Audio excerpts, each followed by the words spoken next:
smarter balanced. So it was a big deal when they said no, because they run all the money.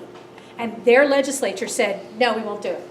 So the Washington, when all the dust settled, the only thing that the feds could do was eliminate some flexibility on how they spent $40 million of their several $100 million grant. So there's a lot of harumph on the part of the federal government, but not a lot of clout in the end. And states, as they begin to stand up, are learning that.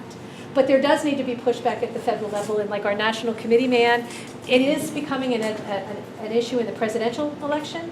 You know, Mrs. Clinton's been asked about it, Mr. Bush has been asked about it, and so have all of the other myriad of Republican candidates who may or may not have declared themselves at this moment, with positions. And some are, like Ted Cruz is against it, Mr. Bush is for it, but trying to pretend he's not at the moment, so it's kind of an odd thing.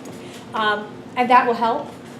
But you're right, there needs to be pushback at both levels because the feds will stomp on you.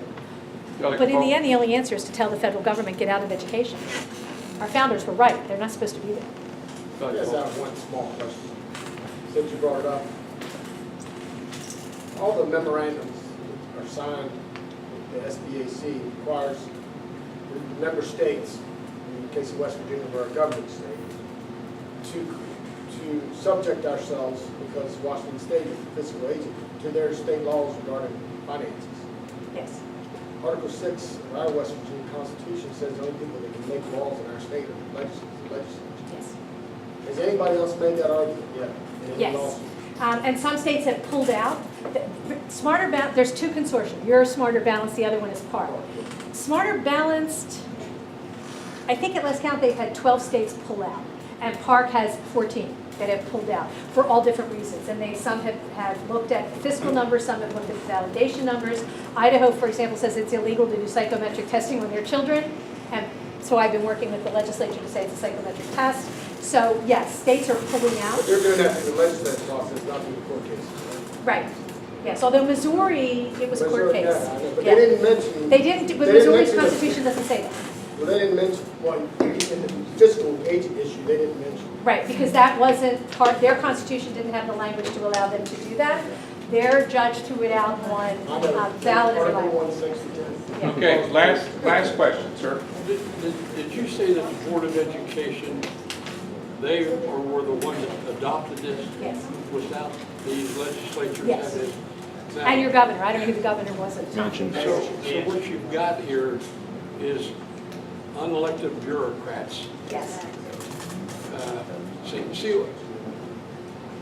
And when you read Brian the could federal chop it out. documents, I'm sorry. when you read the federal documents, especially for the stabilization fund, those, the grant instructions from the feds specifically tell the state departments of education not to involve the legislature. And they say that in those words. Well, I started teaching school many years ago, 1960 to be exact, in Philadelphia, West Virginia. And I spent my career either teaching or coaching football on the college level. And when I think back about going into a math class in Philadelphia High School and the structure that was there in all areas and what's there now, it's frightening.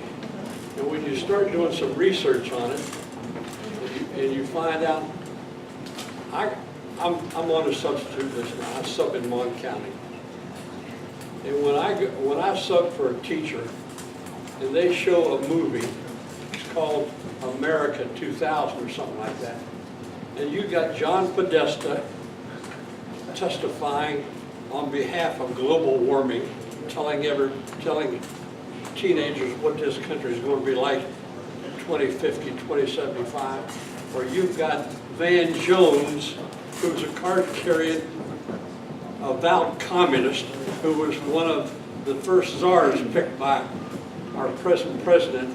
He's on the same movie, and they're talking about what climate change is doing to our country.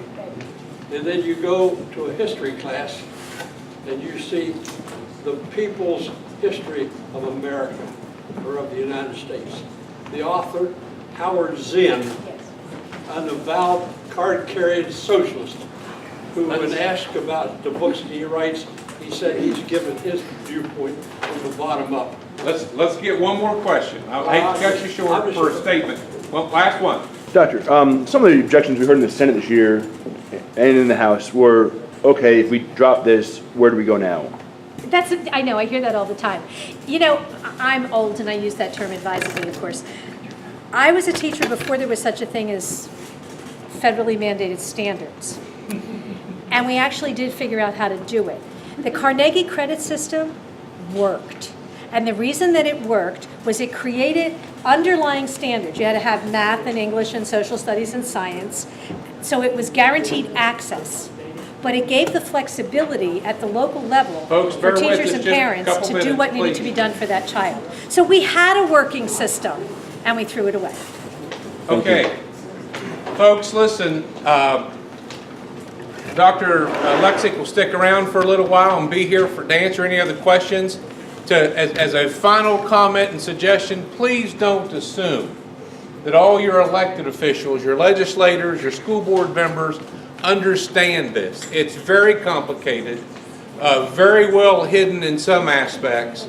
Please don't assume. Don't throw your legislators under the bus if they're not here. Your school board members, continue to work with them. Continue to share this information that Dr. Luksik has shared with us tonight to them. There's lots of Mike Queens out there that thought this was going to be much better than No Child Left Behind, and it turned out that it wasn't that at all.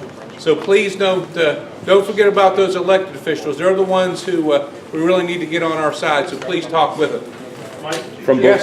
we almost beat, next time we can beat it. It almost beat, the House passed, the Senate got close, it almost went down this time. So we gotta work on people, so the next. On both parties. We have to accomplish. Yeah, both parties, that's right. Thank you, everybody. Thanks for coming. Be careful going home.